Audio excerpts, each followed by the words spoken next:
नमस्कार मित्रांनो माझं नाव अमित. ज्ञानज्योती एज्युकेशनमध्ये तुमचं स्वागत आहे. आज एक महत्त्वाचा जो मुद्दा आहे, जो बऱ्याचशा विद्यार्थ्यांना थोडासा प्रॉब्लेमॅटिक असतो आणि एक्झॅक्टली काय करायचं काय नाही हे त्यांना माहीत नसतं. तोच मुद्दा आहे UPSCची स्ट्रॅटेजी अभ्यासाची. आता जेव्हा आपण स्ट्रॅटेजी हा शब्द वापरतो तेव्हा एक गोष्ट लक्षात घेतली पाहिजे. बघा, स्ट्रॅटेजी देण्याचं काम जे असतं ते इन्स्टिट्यूशन करत असतं, पण मेथडॉलॉजी जी असते ती तुम्ही स्वतःची ॲक्च्युली डेव्हलप करायची असते. स्ट्रॅटेजीवरनं तुम्ही ॲक्च्युली मेथडॉलॉजीकडे जाता आणि हे एक कॉम्बिनेशन आहे. तर UPSCची जी परीक्षा आहे तुम्हाला माहीतच आहे की ती सर्वात अवघड परीक्षांपैकी एक आहे, फक्त भारतातच नाही जगामध्ये. मग जर तसंच जर आहे तर तुमची स्ट्रॅटेजी पण ही वेगळी असली पाहिजे. हा सरळ सरळ एक गुणोत्तर आहे. जर एक्झामिनेशन जर अवघड आहे तर तुमची स्ट्रॅटेजी पण त्या हिशोबाचीच असली पाहिजे. पण एक गोष्ट सर्वात महत्त्वाची की कोणतीही एक्झाम असो, कोणतीही परीक्षा असो, आपल्याला अभ्यास हा करणं गरजेचं असतो.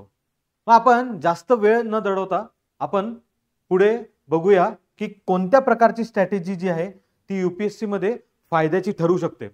तर बघा, एकतर सर्वात पहिले आपल्याला लक्षात घेणं गरजेचं असतं की परीक्षेची डिमांड काय आहे, परीक्षेचं स्वरूप काय आहे. तुम्हाला माहीतच असेल UPSC हे 3 स्टेजमध्ये आहे. पहिले आहे प्रिलिम्स, दुसरं आहे मेन्स आणि मग इंटरव्ह्यू. मराठीमध्ये सांगायचं झालं तर पहिले आहे पूर्वपरीक्षा, मग आहे मुख्य परीक्षा आणि नंतर मुलाखत. अशा प्रकारचं एक स्वरूप आहे एक्झामिनेशनचं. मग आता प्रत्येक स्टेजनुसार आपली स्ट्रॅटेजी बनत असते आणि ती स्ट्रॅटेजी मग आपल्याला सक्सेसफुल होण्यासाठी मदत करत असते. आपण बघूया एकंदरीतच परीक्षेचं स्वरूप कसं असतं. तर पूर्वपरीक्षा जी आहे ती एक पात्रता चाचणी आहे मित्रांनो. म्हणजेच काय की त्याचे जे मार्क आहेत पूर्वपरीक्षेचे ते अंतिम जी यादी बनते, अंतिम जी मेरिट लिस्ट असते त्याच्यामध्ये पकडल्या जात नाहीत. म्हणजेच काय आहे की ही एक पात्रता चाचणी आहे मुख्य परीक्षेमध्ये जाण्याची. तुम्ही म्हणू शकता ते एक गेट आहे जिथून तुम्हाला एंटर करता येतं. मग त्याच्यामध्ये वस्तुनिष्ठ प्रश्न असतात, MCQ, मल्टिपल चॉईस क्वेश्चन, ठीक आहे, म्हणजे बहुपर्यायी प्रश्न. तर 4 पर्याय असतात, त्या 4 पर्यायांपैकी एक तुम्हाला जो योग्य आहे तो निवडायचा असतो. अशा प्रकारचं एक स्वरूप आहे एक्झामिनेशनचं. त्याच्यामध्ये निगेटिव्ह मार्किंग आहे, 1/3 निगेटिव्ह मार्किंग. आता मित्रांनो, निगेटिव्ह मार्किंग ठेवण्याचं एक कारण पण आहे. कारण प्रत्येक वर्षी लाखोच्या संख्येमध्ये विद्यार्थी UPSCची एक्झामिनेशन देतात आणि सीट्स जे असतात आपण पकडून चालू की 800 ते 1000च्या दरम्यान जनरली सीट्स निघत असतात ॲव्हरेज प्रत्येक वर्षी. आता एवढ्या लाखांमधनं जर तुम्हाला 800 ते 1000 जर विद्यार्थी निवडायचे आहेत ज्यांना पोस्ट मिळणार आहे, तर त्यांची सॉर्टिंग करणं खूप जास्त जरुरी आहे. सॉर्टिंग करणं म्हणजेच काय की त्यांची निवड करणं योग्य पद्धतीने. मग निगेटिव्ह मार्किंग हा त्याच्यामध्ये खूप एक चांगला एक माध्यम असतं. मग निगेटिव्ह मार्किंग केल्यामुळे काय की जे लोक तुक्के जे मारतात ते लोक मग तुक्के मारू शकत नाहीत आणि जर मारले तर तुम्हाला माहिती आहे की निगेटिव्ह मार्किंग मध्ये त्यांचे मार्क कमी होऊन जातील. अशा प्रकारची 1/3 अशी निगेटिव्ह मार्किंग असते. 2 पेपर्स असतात. एक असतो GS म्हणजे जनरल स्टडीज, ज्याच्यामध्ये इतिहास, भूगोल, राज्यशास्त्र, करंट अफेअर्स म्हणजे ॲक्च्युली चालू घडामोडी, त्यानंतर विज्ञान, पर्यावरण यांसारखे विषय असतात. आणि दुसरा असतो CSAT, ज्याला सिव्हिल सर्व्हिसेस ॲप्टिट्यूड टेस्ट असं म्हणतात. म्हणजेच ज्याच्यामध्ये पझल असतात, बुद्धिमत्ता चाचणीवर आधारित प्रश्न असतात, त्याच्यानंतर पॅसेजेस असतात. या सगळ्या गोष्टी त्या सेकंड पेपरमध्ये असतात. पहिल्या पेपरमध्ये GS, दुसऱ्या पेपरमध्ये CSAT. अशा प्रकारची एक रचना आहे. आणि जसं मी तुम्हाला सांगितलं की प्रिलिम्सचे जे गुण आहेत ते अंतिम निकालामध्ये पकडले जात नाहीत. प्रिलिम्स जे क्वालिफाय करतात ते मेन्स देतात आणि मेन्स क्वालिफाय केल्यानंतर इंटरव्ह्यू दिला जातो. मग जेव्हा फायनल मेरिट लिस्ट येते त्याच्यामध्ये मेन्सचे मार्क्स आणि इंटरव्ह्यूचे मार्क्स एवढेच पकडले जातात. ठीक आहे मित्रांनो, पुढे चालूया. मुख्य परीक्षा. आता हा एक खूप महत्वाचा पार्ट आहे आणि जर यूपीएससी जर तुम्ही जर नीट बघितली तर पूर्व परीक्षा, मुख्य परीक्षा आणि इंटरव्ह्यू याच्यामध्ये सर्वात महत्वाचा जो पार्ट आहे तो मुख्य परीक्षेचाच आहे आणि त्याच्यामुळेच त्याच्या जे मार्कांचं जे म्हणजे वेटेज जे आहे ते मुख्य परीक्षेला सर्वात जास्त आहे. तर आपण बघूया. एकूण 9 पेपर्स असतात. 7 पेपर त्यातले ते मेरिटसाठी वापरले जातात, म्हणजे अंतिम जी यादी येते त्याच्यासाठी वापरले जातात आणि 2 जे पेपर असतात ते पात्रता म्हणून असतात. ठीक आहे. आता ते 2 पेपर म्हणजे कोणते? ते लँग्वेजचे पेपर. एक आहे कंपल्सरी लँग्वेज आणि दुसरी जी आपण जी चॉईस करतो त्या हिशोबाने. तर असे 2 पेपर असतात. ते दोन्ही पेपर हे क्वालिफाईंग असतात. त्याचे मार्क शेवटच्या फायनल मेरिट लिस्टमध्ये पकडले जात नाहीत. परंतु बाकीचे 7 पेपर आहेत ज्याच्यामध्ये तुम्हाला निबंध, जीएसचे 4 paper, GS1, GS2, GS3, GS4, GS1 म्हणजे जनरल स्टडीज 1, असे 4 पेपर आणि तुमचे वैकल्पिक विषय. मित्रांनो, यूपीएससीचा जो पॅटर्न आहे त्याच्यामध्ये आणि सिलेबसचं जर तुम्ही जर नोटिफिकेशन जर बघितलं तर त्याच्यामध्ये तुम्हाला कळेल. जे विद्यार्थी एकदमच नवीन आहेत हा व्हिडिओ बघताना, जर तुम्हाला माहीत नसेल तर तुम्ही यूपीएससीच्या साईटवर जाऊन ते नोटिफिकेशन बघू शकता. 2 असे विषय असतात की जे आपल्या चॉईसनुसार आपल्याला घेता येतात. मग यूपीएससीनी एक यादी दिलेली आहे. त्या यादीमधनं आपण आपल्याला जे सोयीस्कर विषय आहेत ते निवडू शकतो. मग असे एक निबंध, त्याच्यानंतर 4 जीएसचे विषय आणि वैकल्पिक विषय 2, असे टोटल 7 जे पेपर असतात त्यांचे मार्क पकडले जातात. मग एकूण गुण किती हे जे मेरिट मध्ये पकडले जातात ते आहेत 1750 मित्रांनो. ठीक आहे, 1750 असे टोटल मार्क्स आहेत मेन्सचे. त्यानंतर भाषेच्या पेपरमध्ये कमीत कमी 25% मार्क्स अनिवार्य आहेत मित्रांनो. हे जे 2 पेपर जे पात्रतासाठी चाचणीसाठी असतात म्हणजेच क्वालिफाईंग पेपर जे असतात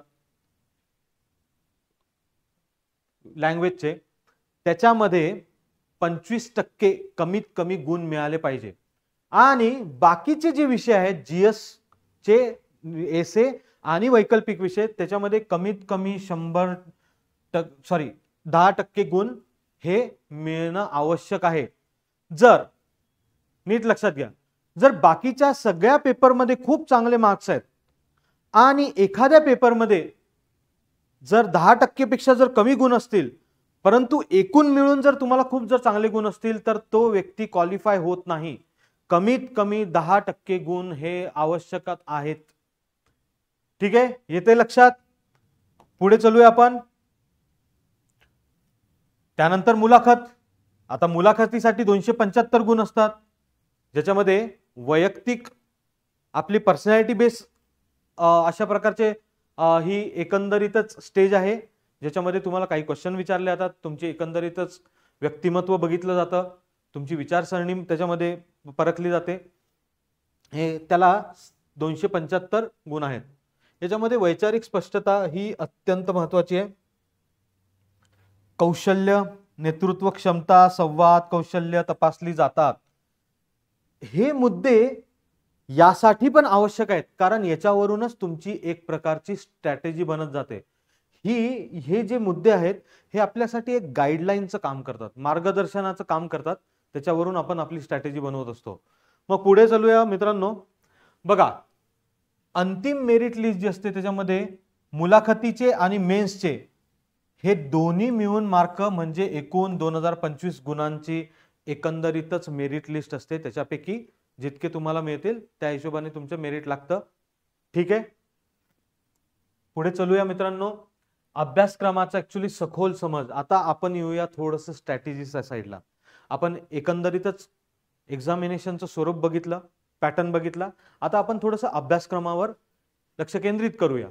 बघा मित्रांनो, प्रिलिम्सचा अभ्यासक्रम. ठीक आहे, आता हा प्रिलिम्सचा जेव्हा अभ्यासक्रम म्हणतो तर यूपीएससीने त्यांच्या साईटवरच प्रिलिम्सचा अभ्यासक्रम एकंदरीत दिलेला आहे. तर त्याच्यामध्ये तुम्हाला जसं मी सांगितलं की वेगवेगळे विषय आहेत इतिहास आहे, भूगोल आहे, सायन्स आहे, ठीक आहे, करंट अफेअर्स आहे, राज्यशास्त्र आहे, पर्यावरणशास्त्र आहे. या सगळ्या विषयांचा तिथे क्वेश्चन्स जे आहेत ते विचारले येतात प्रिलिम्समध्ये.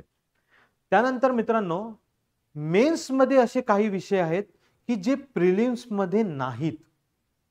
म्हणजेच तिथं लिहिताना सिलेबसमध्ये UPSCने लिहिलंय जसं अंतर्गत सुरक्षा, हा वेगळ्या पद्धतीने प्रिलिम्सच्या सिलेबसमध्ये लिहिण्यात आलेला नाही.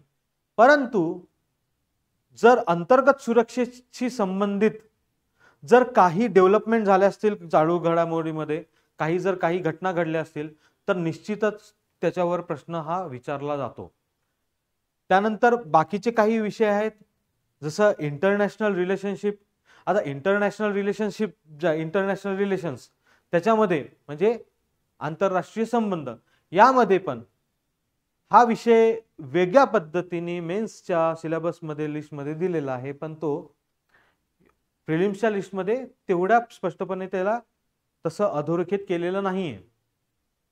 म्हणजेच काय की तुम्हाला प्रिलिम्सचा, मेन्सचा हा अभ्यास करताना हे लक्षात येणं गरजेचं आहे की प्रिलिम्सचा एकंदरीतच अप्रोच काय आहे, म्हणजे त्याची पद्धत काय आहे, त्याची मागणी काय आहे प्रिलिम्सची आणि मेन्सची मागणी काय आहे, हे जोपर्यंत तुमच्या लक्षात येत नाही तोपर्यंत तुम्हाला नीट लक्षात येणार नाही. आणि त्याच गोष्टीसाठी अभ्यासक्रम जो आहे त्याचं सखोल समज असणं गरजेचं आहे मित्रांनो. बघा, एखाद्या विषयाचा अभ्यास सुरू करण्याच्या आधी जर आपल्याला काय अभ्यास करायचा हे जर माहित नसेल तर तुम्ही योग्य पद्धतीने अभ्यास करू शकत नाही. आपल्याला पहिलेच लक्षात यायला पाहिजे की अशा प्रकारचा याचा अभ्यासक्रम आहे, अशा प्रकारचे टॉपिक्स मला कव्हर करायचे आहेत, आणि ते माहित असतानाच तुम्ही अभ्यास प्रॉपर पद्धतीने करू शकता. UPSC मध्ये रॅन्डम स्टडी कामात येत नाही. मी परत एकदा सांगतो की UPSC मध्ये रॅन्डम स्टडी कामात येत नाही. रॅन्डम स्टडीचा अर्थ काय? डायरेक्शनलेस, की तुम्ही अभ्यास करताय पण त्याचं एक प्रॉपर डायरेक्शन नाहीये. जर त्याचं प्रॉपर डायरेक्शन नाही राहिलं तर तुमचे खूप जास्त मेहनत करून सुद्धा तुमचे रिझल्ट येण्याची संभावना कमी असते, अत्यंत कमी असते. म्हणून एक प्रॉपर डायरेक्शननी अभ्यास करणं गरजेचं असतं. मग अधिकृत अभ्यासक्रम हा जाणून घेणं गरजेचं आहे. म्हणूनच UPSCच्या साईटवर जाऊनच बघायचं. कधी कधी काही इंटरनेटच्या साईटवर असं पण UPSCचा सिलेबस देताना त्यांनी खूप जास्त ओव्हर अनालिसिस म्हणजे अति आकलन करून त्यांनी काही गोष्टी लिहिलेल्या आहेत ज्या की तुमच्या कामाच्या नाहीत.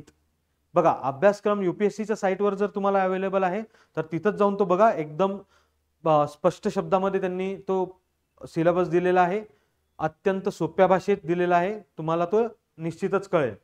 आणि फ्रेमवर्क, प्रत्येक विषयाचा बेसिक फ्रेमवर्क लक्षात ठेवणं गरजेचं आहे. आता बेसिक फ्रेमवर्क म्हणजे काय? तर मूलभूत जी त्याची मांडणी आहे, जी संरचना जी आहे, ती मूलभूत संरचना त्याची माहीत असणं गरजेचं आहे प्रत्येक विषयाचं.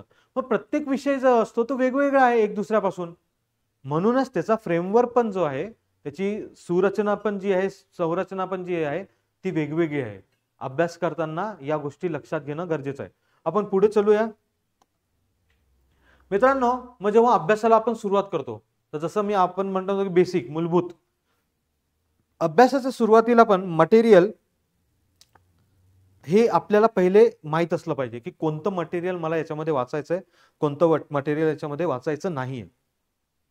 UPSC, MPSC किंवा अशा प्रकारच्या ज्या सिव्हिल सर्व्हिसेसच्या एक्झामिनेशन असतात, या एक्झामिनेशन मध्ये सर्वात मोठा जो प्रॉब्लेम असतो तो विद्यार्थ्यांना हाच भेडसावतो की मटेरियल काय वाचायचं. मार्केटमध्ये जर तुम्ही गेले तर मार्केटमध्ये खूप मटेरियल अवेलेबल आहे. आता तर तुम्ही जर म्हणजे पुण्यासारख्या शहरामध्ये किंवा दिल्लीसारख्या शहरामध्ये गेले तर तुम्हाला बघायला भेटेल खूप ढिगाऱ्याने पुस्तकं पडलेले आहेत, वेगवेगळ्या पब्लिकेशन्सचे आहेत. एवढेच नव्हे, हे तर झाले रेफरन्स बुक, पण क्लासचे वेगवेगळ्या क्लासचे नोट्स पण तुम्हाला बघायला भेटतील. पण मित्रांनो, आपल्याला जर नीट जर माहित असेल की काय वाचायचं काय नाही वाचायचं, हे जर आपल्याला जर नीट माहित असेल तर आपल्याला कन्फ्युजन होत नाही. मग तुम्ही मार्केटमध्ये गेल्यानंतर जे आपल्याला वाचायचं त्याच गोष्टी घेऊन येतात, बाकीच्या गोष्टी तुम्हाला तेवढ्या जास्त त्रास देत नाहीत. त्रास देत नाहीत मी याचा अर्थ कन्फ्यूज करत नाहीत. तुम्ही मार्केटमध्ये गेल्यानंतर मग असं वाटतं की आपण हे नोट्स घ्यायला पाहिजे का, हे रेफरन्स बुक वाचायला पाहिजे का, मग एखाद्या व्यक्तीने सांगितलं असतं की नाही हे नाही, याच्यापेक्षा हे चांगलं आहे. तर काही स्टँडर्ड जे बुक्स आहेत ते तर ठरलेलेच आहेत. आणि ज्ञानज्योती एज्युकेशनच्या चॅनलवर तुम्हाला बुक्सच्या लिस्टचा एक व्हिडिओ टाकलेला आहे, ज्याची लिंक जी आहे ती डिस्क्रिप्शनमध्ये तुम्हाला बघायला भेटेल. तिथं जाऊन तुम्ही बुक्सचं म्हणजे तुम्हाला पूर्ण लिस्ट त्याच्यामध्ये बघायला भेटेल. आणि हे सगळं करत असताना ज्ञानज्योतीचे जे नोट्स आहेत ते तर तुमच्या कामात येतीलच 100%, कारण ते एक्सपर्ट फॅकल्टीने बनवलेले आहेत आणि एकदम विचारपूर्वक ते बनवलेले आहेत. तर मटेरियल जे आहे मित्रांनो असं आहे की NCERTचे जे बुक्स आहेत, जे बेसिक NCERTचे जे बुक्स आहेत तिथपासून सुरुवात करायला पाहिजे, कारण त्याच्यामध्ये एकदम चांगल्या पद्धतीने सोप्या लँग्वेजमध्ये बेसिक दिलेलं आहे. म्हणून ते करणं गरजेचं आहे. विशेषतः सांगताना आम्ही असं सांगतो की 6वी ते 12वीच्या NCERT पुस्तिका ज्या आहेत त्या वाचणं गरजेचं आहे, पण ते विषया स्वरूपात पण आहे, विषयानुसार पण ते ठरतं. काही विषयाच्या 6वी पासून नाही वाचल्या तरी चालतात, 8वी पासून वाचल्या तरी चालतात, परंतु बेसिक अंडरस्टँडिंग जर तुम्हाला एकदमच जर बेसिक पासून सुरुवात करायचं असेल तर 6व्या स्टँडर्ड पासून वाचावं, असं एकंदरीतच एक रेकमेंडेशन आहे. सोप्या भाषेमध्ये मूलभूत संकल्पना जी आहे ती समजून घेणं गरजेचं आहे आणि हेच NCERTचं काम आहे. त्याच्यामध्ये तुम्हाला एकदम सोप्या भाषेमध्ये समजतील आणि मग बाकीचे जे रेफरन्स बुक असतात ते त्याच्यानंतर मग पिक्चरमध्ये येतात. तर बघा मित्रांनो, नियमित वर्तमानपत्र वाचणे. तुम्हाला एक गोष्ट सांगतो, ज्या विद्यार्थ्यांना एक म्हणजे गैरसमज आहेत मार्केटमध्ये, अत्यंत गैरसमज पसरलेले आहेत. लोक असं समजतात किंवा विद्यार्थी असं समजतात की मला या आजपासून 3 वर्षानंतर पहिला अटेम्प्ट द्यायचा आहे, 4 वर्षानंतर द्यायचा आहे, तर मी आत्ता न्यूजपेपर वाचून करू काय? कारण करंट अफेअर्स जे विचारलं जातं ते जनरली 1 ते 1.5 वर्षांच्या दरम्यानचं विचारलं जातं MPSC आणि UPSC मध्ये. तर आत्तापासून जर 4 वर्षापूर्वीपासून जर मी तयारी करतोय आधीपासून, तर आत्तापासून न्यूजपेपर वाचण्याची गरज काय आहे? पण मित्रांनो, एक इथं सर्वात महत्त्वाचं गोष्ट लक्षात घेणं गरजेचं आहे, ती म्हणजे तुम्ही जेव्हा न्यूजपेपर वाचताय, तुम्ही जरुरी नाही की न्यूजपेपर हा चालू घडामोडीसाठी वाचताय. UPSCचं जेव्हा आन्सर रायटिंग असतं मुख्य परीक्षेमध्ये, जेव्हा वर्णनावादी स्वरूपात असे जे तुम्हाला उत्तरं लिहायचे असतात, ते उत्तरं लिहिण्यासाठी एक विशिष्ट भाषा जी असते ती तुम्हाला त्याची बांधणी करावी लागते. विशिष्ट भाषा बांधणी करावं लागतं म्हणजे काय की जे टेक्निकल जे वर्ड्स आहेत, जे त्या विषया स्वरूपात आहेत किंवा विषयानुसार आहेत, ते तुम्हाला माहीत असणं गरजेचं आहे. उदाहरणार्थ जसं इकॉनॉमिक्सचा जर सब्जेक्ट असेल, इकॉनॉमिक्सचा जर म्हणजे क्वेश्चन असेल UPSCच्या पेपरमध्ये, तर त्याच्यामध्ये जे इकॉनॉमिक्सच्या रिलेटेड किंवा अर्थशास्त्राच्या रिलेटेड जे शब्द आहेत ते माहीत असणं गरजेचं आहे.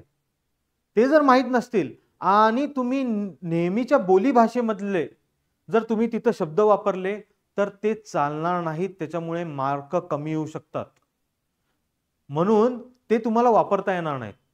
जसं वित्तीय तूट सारखे जे प्रकार असतात, वित्तीय तूट, आता तिथं तुम्हाला वित्तीय तूट हाच शब्द वापरावा लागेल, तिथं तुम्ही दुसरा शब्द वापरू शकत नाही.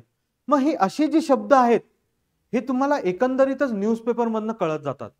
त्यानंतर न्यूजपेपरमध्ये बरेचसे एमिनंट पर्सनॅलिटी म्हणजे विद्वान लोक जे आहेत किंवा जे सर्व्हिसेसमध्ये राहिलेले लोक आहेत, रिटायर्ड जजेस असतात, रिटायर्ड ब्युरोक्रेट्स असतात, म्हणजे जे पदावर राहिलेले आहेत, असे लोक प्रत्येक वेळी न्यूजपेपरमध्ये आर्टिकल्स लिहित असतात, काही लेख लिहित असतात.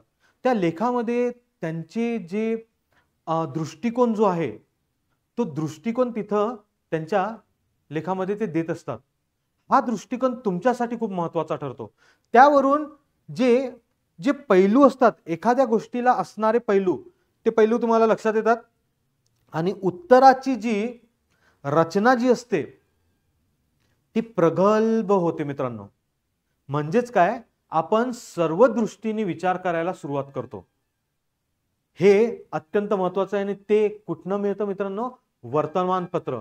म्हणून वर्तमानपत्रांना करंट अफेअर्सचं तर ते सोर्स असतातच, परंतु मित्रांनो एक प्रकारची भाषा बिल्ड करण्यासाठी, भाषेच्या बांधणीसाठी तुम्हाला वर्तमानपत्र वाचणं गरजेचं आहे. ठीक आहे. मग काही वर्तमानपत्र जसं मी इथं दिलेलं आहे की द हिंदू, इंडियन एक्सप्रेस सारखे जे न्यूजपेपर असतात त्याच्यामध्ये मोठे मोठे विद्वान लोक हे लेख लिहित असतात. त्याच्यामधनं बऱ्याचशा गोष्टी तुम्हाला कळत जातील. त्याच्यानंतर सरकारी स्त्रोत जसं PIB झालं, ठीक आहे. त्याच्यानंतर राज्यसभा TV, योजना कुरुक्षेत्र, हे जे सोर्स आहेत ते पण तुम्हाला जे तयारीसाठी जे आहेत ते कामात येत असतात. मग हे सगळं झाल्यानंतर मटेरियल आपण योग्य पद्धतीने योग्य निवडून त्याचा अभ्यास करणं गरजेचं आहे. तर जेव्हा आपण UPSCच्या स्ट्रॅटेजी बद्दल बोलतोय, मटेरियल हा सर्वात मोठा की पॉइंट आहे मित्रांनो. जर तुम्हाला मटेरियलच नाही कळलं की काय वाचायचं तर तुमची एक्झाम निघू शकत नाही. याची खात्री तुम्ही बाळगून चला की जर तुम्हाला जर मटेरियलच नाही कळलं की कोणतं वाचायचं कोणतं नाही, तर तुम्ही चुकीचं मटेरियल वापरणार आणि त्याचा फायदा तुम्हाला जास्त होणार नाही. म्हणून मटेरियल जे आहे ते योग्य प्रकारे निवडा. ज्ञानज्योतीच्या साईटवर जाऊन, व्हिडिओ साईटवर जाऊन तुम्ही ते बघू शकता. YouTube चॅनलवर तुम्ही बघू शकता. त्यानंतर मित्रांनो पुढे चलूया आपण. बघा, स्टॅटिक आणि डायनॅमिक भागाचे संतुलन. आता प्रश्न पडतो की स्टॅटिक आणि डायनॅमिक आहे काय? स्टॅटिकचा अर्थ जे स्थिर आहे, जी इन्फॉर्मेशन ऑलरेडी बनलेली आहे आणि ती तशीच राहते, त्याच्या अशा प्रकारच्या अभ्यासाला किंवा अशा प्रकारच्या ऍक्च्युअली अभ्यासक्रमाला स्टॅटिक पार्ट म्हणतात. स्टॅटिक पार्ट म्हणजे जसं की इतिहास. आता इतिहास काही गतिशील नसतो, तो काही बदलत नाही जात. जो झालेला आहे तो तसाच राहणार आहे. मग हा स्टॅटिक पार्ट. आणि डायनॅमिक पार्ट म्हणजे चालू घडामोडी आणि त्याच्याशी संबंधित जे काही मुद्दे असतील ते. तर डायनॅमिक पार्ट आणि स्टॅटिक पार्ट याचं योग्य सांगड घालणं जरुरी आहे. बरेचसे विद्यार्थी हे स्टॅटिक पार्टला खूप चांगल्या पद्धतीने करतात मित्रांनो. ज्या कॉमन होणाऱ्या ज्या मिस्टेक्स आहेत ना, त्या या आहेत की स्टॅटिक पार्टला ते खूप चांगल्या पद्धतीने करतात, पण डायनॅमिक पार्ट जो आहे, जो गतिशील आहे, करंट अफेअर्सशी रिलेटेड, तो भाग प्रॉपर करत नाहीत. दुसरी गोष्ट, दुसरी एक चूक. काय चूक? की स्टॅटिक पार्ट पण चांगला करतात आणि डायनॅमिक पार्ट पण चांगला करतात, पण याची योग्य सांगड जी आहे ती घालत नाहीत. त्यांचा संबंध लावणं गरजेचं आहे. म्हणून करंट अफेअर्स जेव्हा आपण वाचतो, डायनॅमिक पार्ट जेव्हा वाचतो, जो गतिशील आहे, तो वाचल्यानंतर एक गोष्ट महत्वाची की त्याच्याशी संबंधित स्टॅटिक पार्टच्या ज्या काही संकल्पना आहेत त्या वाचणं गरजेचं आहे. त्याच्यावरच UPSC प्रश्न विचारत असते, प्रिलिम्स मध्ये पण आणि मेन्स मध्ये पण. ठीक आहे. मग या दोघांचं संतुलन जे आहे ते प्रॉपर असणं गरजेचं आहे मित्रांनो. ठीक आहे. आपण पुढे चलूया. उत्तर लेखन सराव. मित्रांनो, आता हा जो मुद्दा आहे हा अत्यंत महत्वाच्या मुद्द्यांपैकी एक आहे. तुम्ही लक्षात घ्या, UPSCचं जे स्वरूप आहे प्रश्नांचं मुख्य परीक्षेमधलं, त्याच्यामध्ये तुम्हाला एक प्रकारची उत्तराची रचना जी आहे ती असावी लागते. ती जर तशी नसली तर मार्क कमी मिळतात. म्हणून उत्तर लेखन सराव करणं गरजेचं आहे. बऱ्याचशा विद्यार्थ्यांची होणारी चूक आणि ते करत असलेली चूक मी तुम्हाला सांगतो. विद्यार्थी काय करतात, अभ्यास करत असताना अभ्यास करत जातात आणि त्यांना हा एक आत्मविश्वास नसतो की मी जो पण अभ्यास केलेला आहे त्याच्यावर मी एखादं उत्तर लिहू शकतो. मग ते प्रिलिम्सचे जे क्वेश्चन्स असतात, जे पर्यायी जे क्वेश्चन्स असतात ते तर नक्की सॉल्व्ह करतात, परंतु उत्तर लेखन ते करत नाहीत. का? तेवढा आत्मविश्वासच नसतो की मी उत्तर लेखन करू शकतो. दुसरी गोष्ट, बऱ्याचशा जणांना असं वाटतं की माझा अजून तेवढा कंटेंट मजकूर जो आहे म्हणजे इन्फॉर्मेशन अभ्यास तेवढा झालेला नाही आहे की मी काहीतरी लिहू शकतो.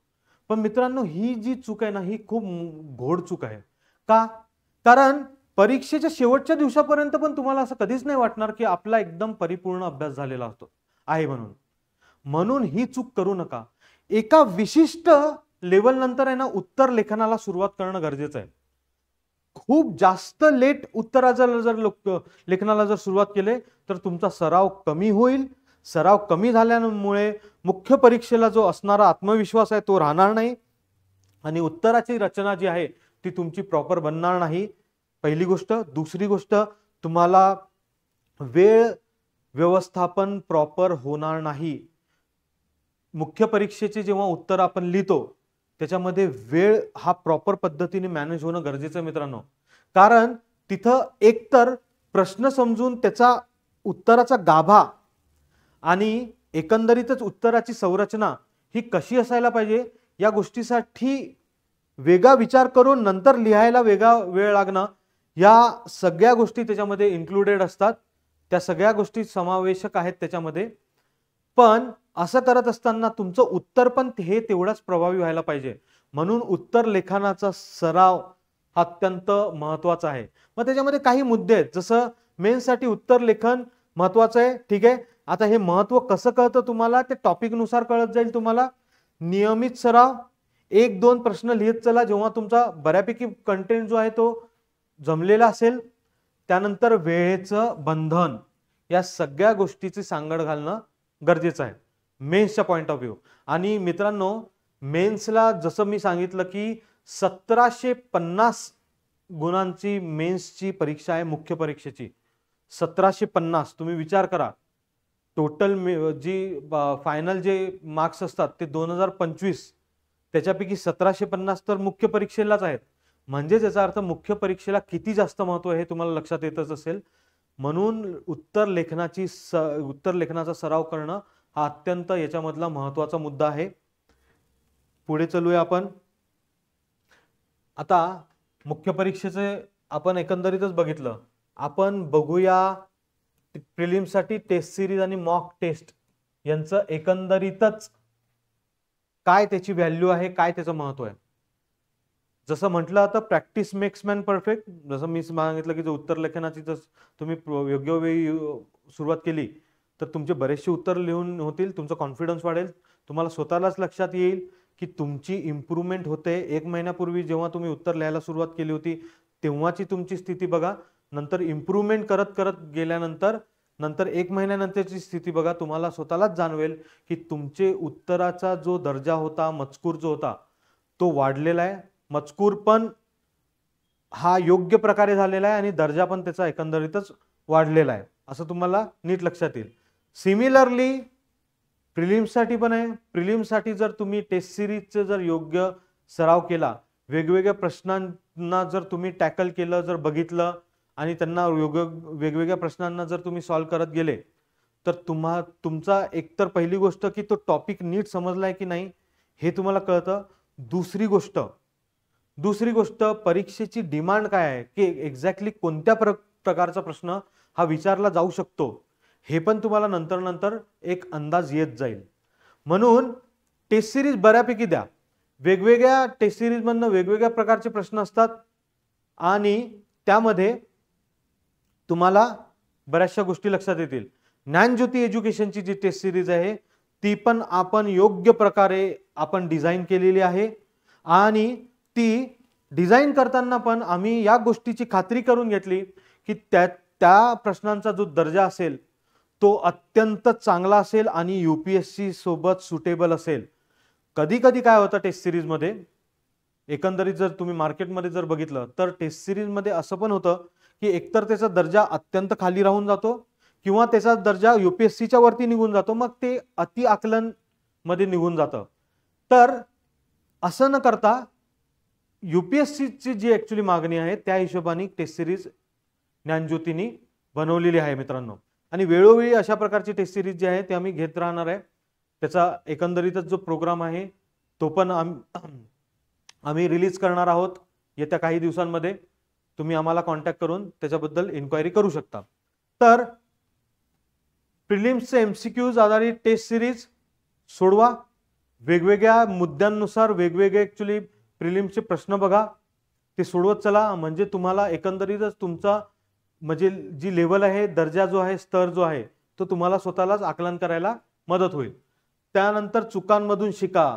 वारंवार त्याच मिस्टेक करणं हे बरोबर नाही.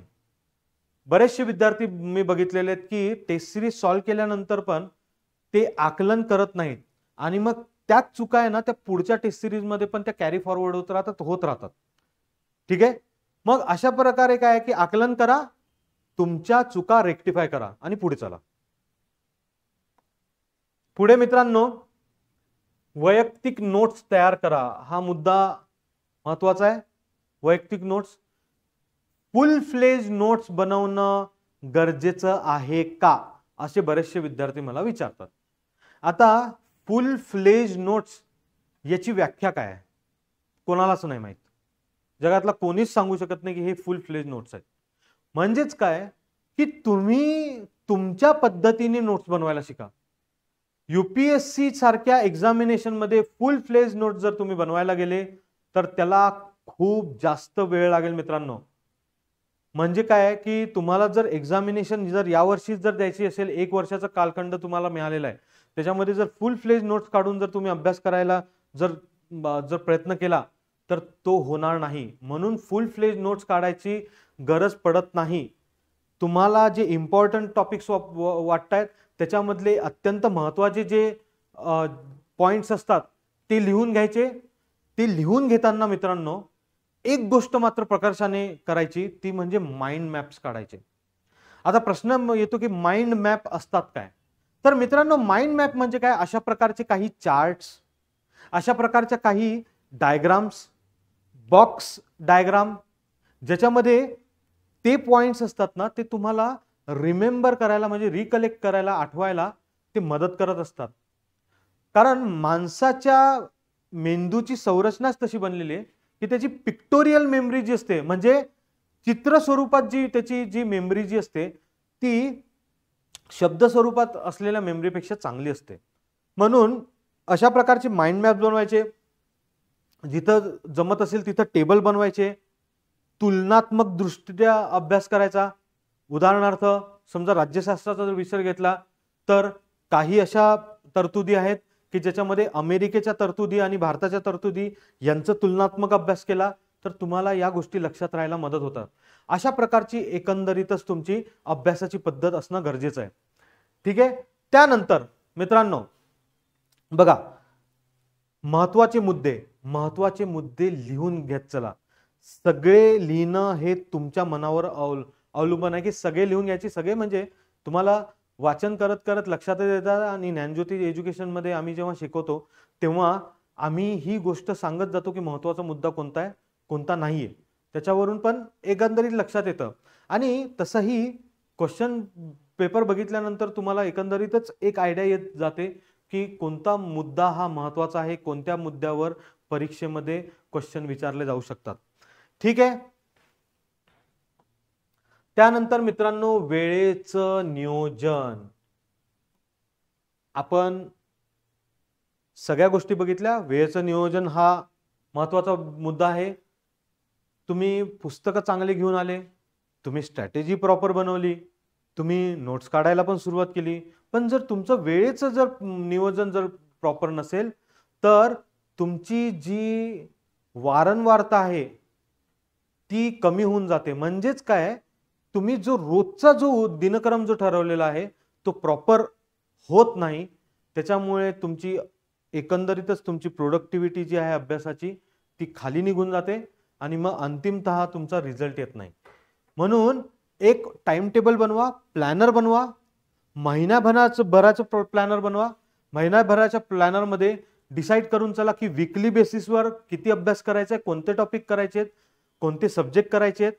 आणि प्रत्येक आठवड्याच्या एक दिवशी तरी, तो दिवस तुम्ही स्वतः ठरवून चालायचा, एक दिवशी तरी टेस्ट ज्या आहेत त्या देत राहायचं. म्हणून अशा प्रकारचं वेळेचं नियोजन जे आहे ते करणं गरजेचं आहे. मग दररोजचा ऍक्च्युली तासावरचा जो अभ्यास आहे त्याचं वेळापत्रक बनवा. तुम्ही तुमच्या हिशोबाने बनवू शकता की केव्हा तुम्हाला, काही जण दिवसा अभ्यास करतात, काही जण रात्री अभ्यास करतात. हे तुमच्या वैयक्तिक चॉईसवर अवलंबून आहे. तुम्ही त्या हिशोबाने डिसाईड करू शकता आणि मग टाइम टेबल बनवू शकता. परंतु त्याच्यामध्ये एक प्रकारे युनिफॉर्मिटी म्हणजेच काय की संलग्नता असणं गरजेचं आहे.